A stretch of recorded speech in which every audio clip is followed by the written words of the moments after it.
I am going to be discussing about the severe community-acquired pneumonia. Please remember, it's the severe variety that we're talking about, not the usual one. Now, pneumonia along with influenza has been labeled as the 8th leading cause of death in the US and the 6th leading cause of death in more than 65 years of age. It is the #1 cause of death from infectious diseases. So if this is the situation in US, unfortunately we don't have any data from India, but I'm sure where overpopulation, pollution and airborne infections are so common, the incidence and prevalence of pneumonia would be much higher, and it would actually be a major problem here in our country as well. Now, out of these pneumonias that occur, nearly 36% of these patients require ICU admission. So they are actually the ones who fit into the severe category. Although about 1 to 5% can be treated on an OPD basis, but nearly 21 to 58% land up in the ICU, 25% require ventilation, and about 50% require vasopressor support. The deaths in all these patients have been primarily due to refractory hypoxia, refractory shock, and multi-organ failure. That is why there is a need to identify these patients early so that you can actually plan their treatment. One, place them properly, whether they need to be in the ICU or in the wards or just on an OPD basis. Two, to plan the antibiotic depending upon the severity of the patient, and rest of the management in terms of the adjunct therapy that has come out now of late. Delayed transfer to the ICU because of worsening in the wards or from home has been associated with a much higher mortality than taking early measures. So how do we define or when to say that this particular patient is having a severe pneumonia would basically depend on the clinical presentation itself. If the patient is in shock or is in respiratory failure requiring ventilatory support, this is a patient who needs to be in the ICU right away. There are 3 other criteria that have to be kept in mind amongst the list. There is a list of minor criteria out of which if 3 present, this patient is considered to be in severe pneumonia. Respiratory rate more than 30, PaO2, FiO2 ratio less than 250, multilobar infiltrates. If the patient is confused or disoriented, the evidence of uremia, leukopenia or leukocytosis, thrombocytopenia, hypothermia, hypotension requiring fluids. So if there are 3 or more factors present, this patient is considered to be in severe pneumonia. Now, which patient would develop severe CAP would actually depend on the host factors or the severity of pathogen, or both put together.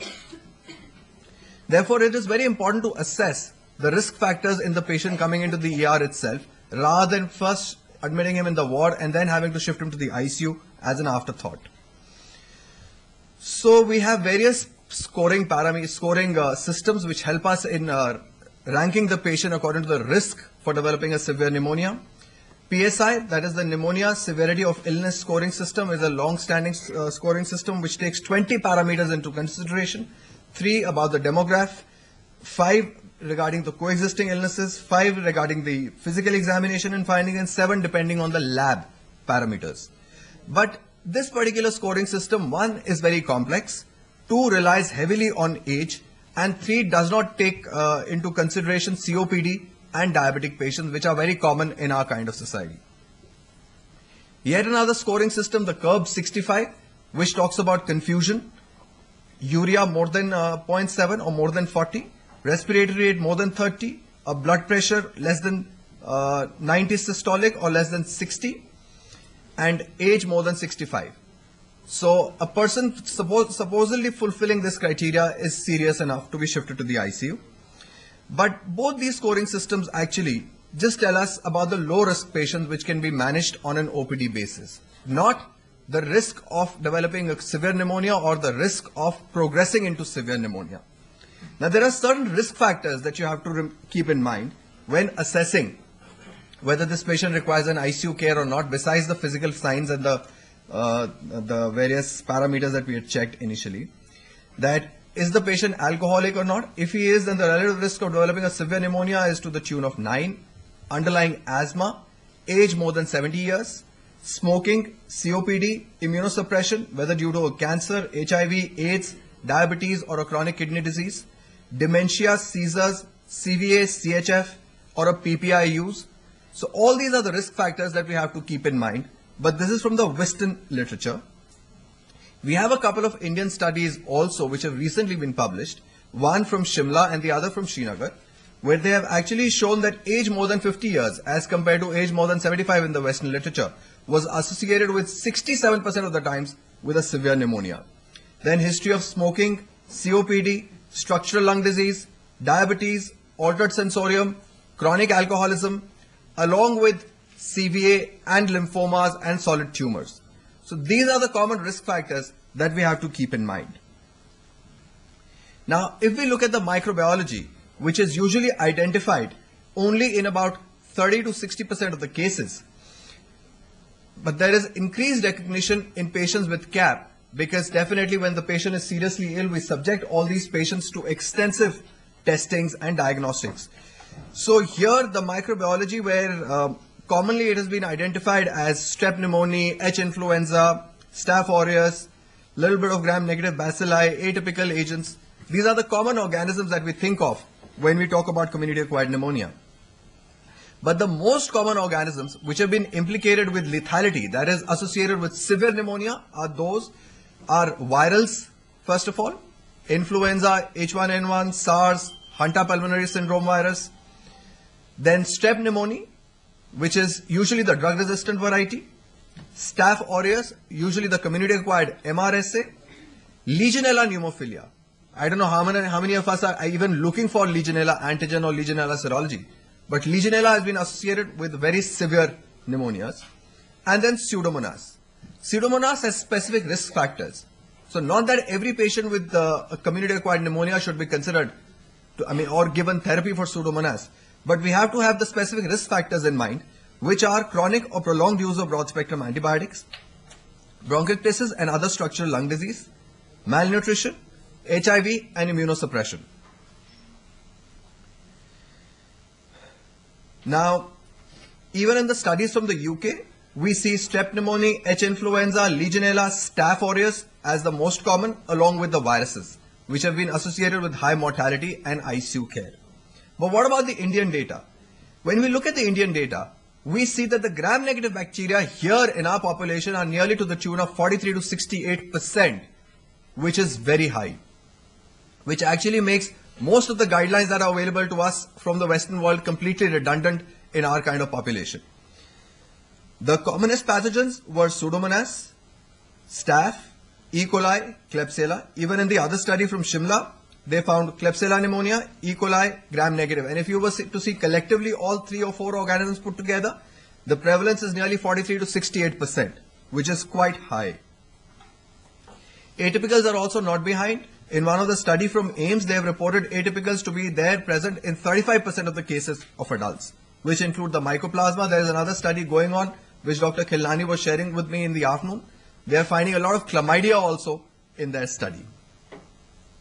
So there are specific risk factors for all these organisms that we have to keep in mind while deciding the therapy for these patients. Drug-resistant strep pneumonia would be present in alcoholics or those who have received antibiotics in the past. Pseudomonas we've discussed. MRSA, especially the community-acquired, would be present if the patient has skin infections or has prior influenza or has diabetes, renal failure, all those kind of things. So what diagnostic workup to subject all these patients to is important. Otherwise, the patients, if the bills start mounting and the patients come back to us claiming, complaining that this was done unnecessarily, that was done unnecessarily. So it is important to know what precisely has to be sent. Procalcitonin is one marker which is proving to be very effective. As I just shared with you that even in our COPD patients, we were able to bring down the usage of antibiotics there by 80% because the procalcitonin was negative and we did not give that patient any antibiotic further than that, further than the first dose in the ER itself. So even in community-acquired pneumonia patients, procalcitonin has proven to be a very reliable marker, and if it is high, is associated with a severe illness. Then of course we would be sending the sputum examination, the blood cultures in all the patients, but do all the patients need bronchoscopy? Not exactly. Bronchoscopy is only indicated for patients who have a non-resolving pneumonia, or in an intubated patient when you want to send the secretion and you have an easy access available, then yes, why not? In selected non-intubated patients, if the gas exchange is not an issue. But otherwise, in the initial period, it doesn't have much value.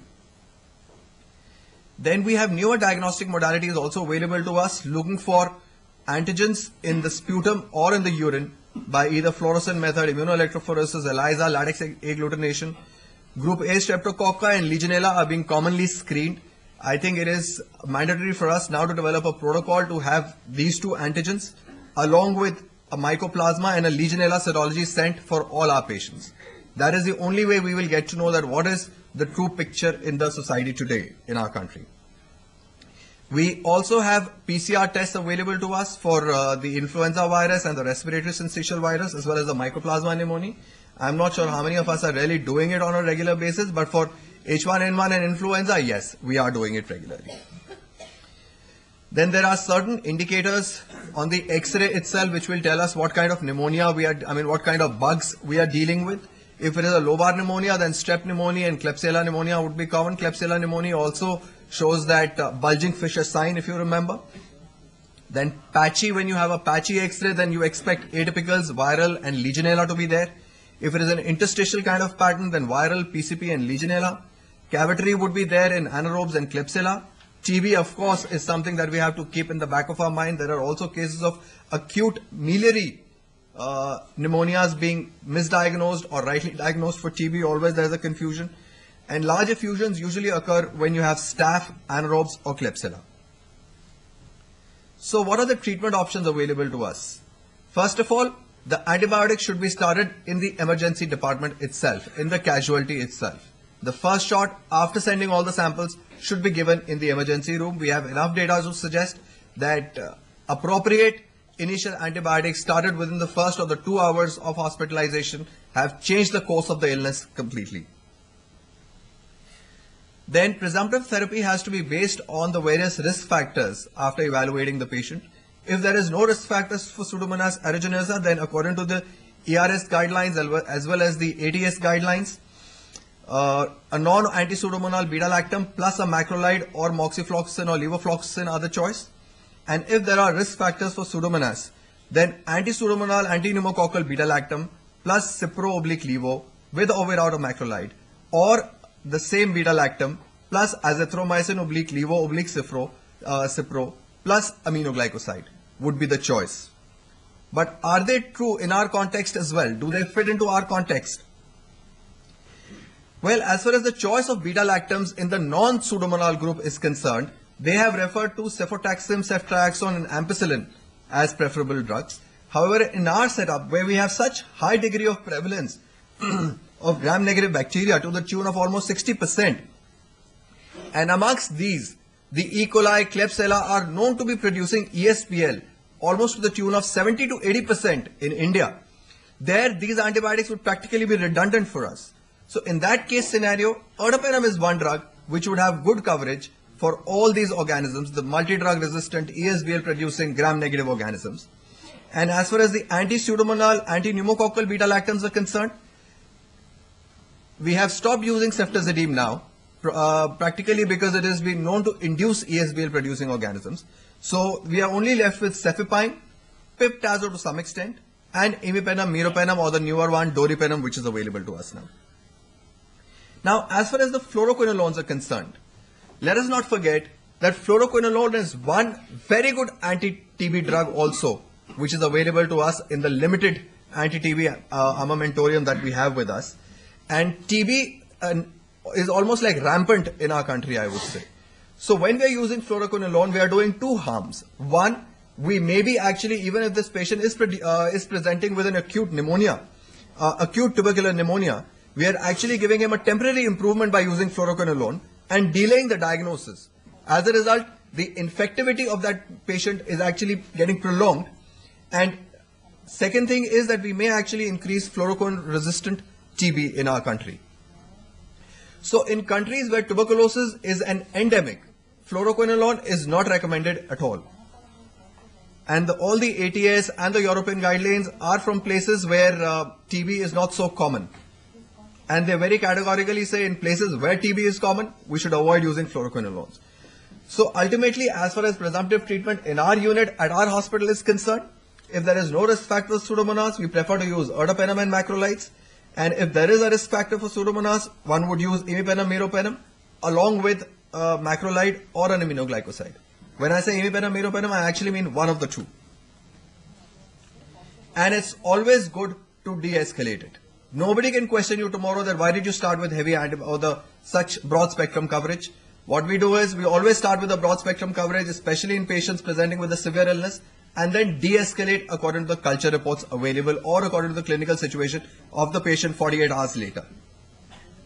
We also have to consider vanco or linezolid when you're thinking of a community-acquired MRSA, which would happen if there is an ESRD patient, an injection drug abuse patient, prior influenza, prior colonization with MRSA, and antivirals have to be considered whenever there is a strong suspicion or there is a viral epidemic going on, or if there is a varicella zoster infection, then parenteral acyclovir is the drug of choice. Duration of treatment, a minimum of 5 days is what is recommended. What we follow usually is about 72 hours, that is about 3 to 4 days after clinical resolution of the patient. We would continue the antibiotics for. And except Legionella, if documented, the antibiotic should be continued for at least 14 days, and we switch to oral therapy as soon as possible. Then the additional measures that we have to take while managing these patients are use of low molecular weight heparin as a DVT prophylaxis, and NIV is not a standard of care. NIV is not yet indicated in the management of patients with respiratory failure due to CAP. However, it could be used if there is a patient with an underlying COPD who needs BiPAP support, only for that.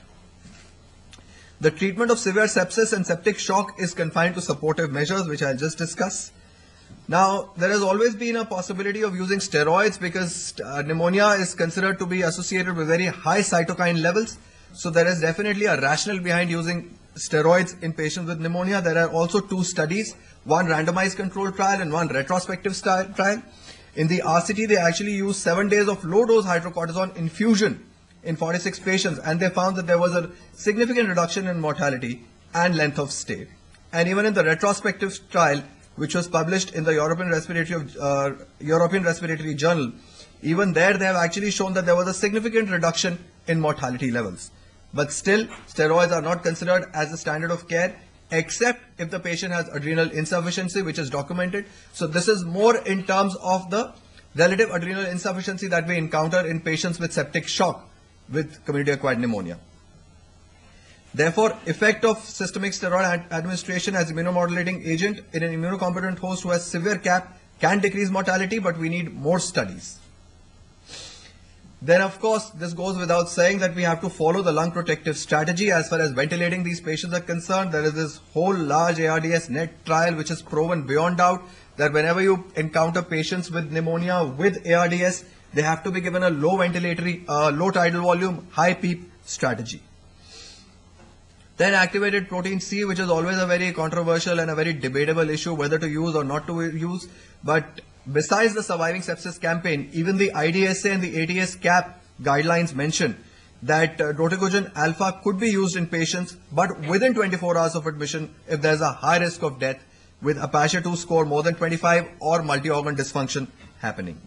This is totally based on 2 large trials, the PROVEST trial and the ENHANCE trial, which have actually shown that activated protein C has a definite role in managing these patients.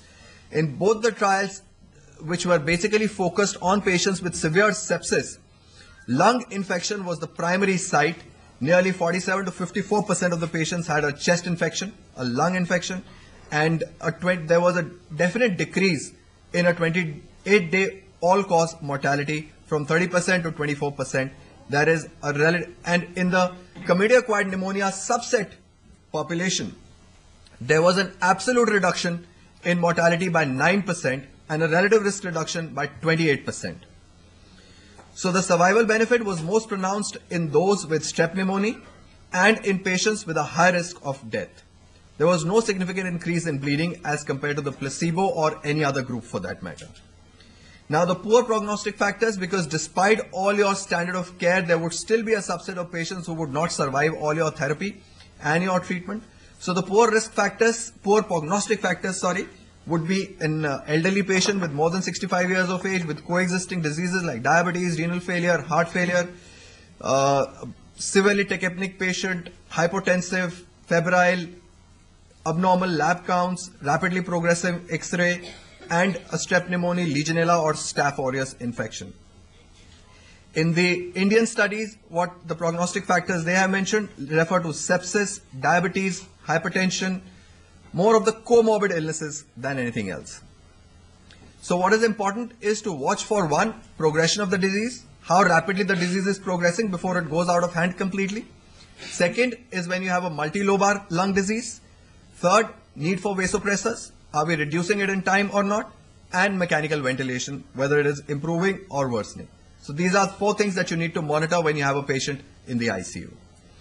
So when can an inpatient be discharged? Definitely once the patient is hemodynamically stable, is able to take oral antibiotics, there's complete resolution, not radiological, but clinical resolution. There's always a lag between clinical and radiological resolution, so one doesn't have to look at the radiological picture, but clinically if the patient is improving, we can certainly scale down the antibiotics.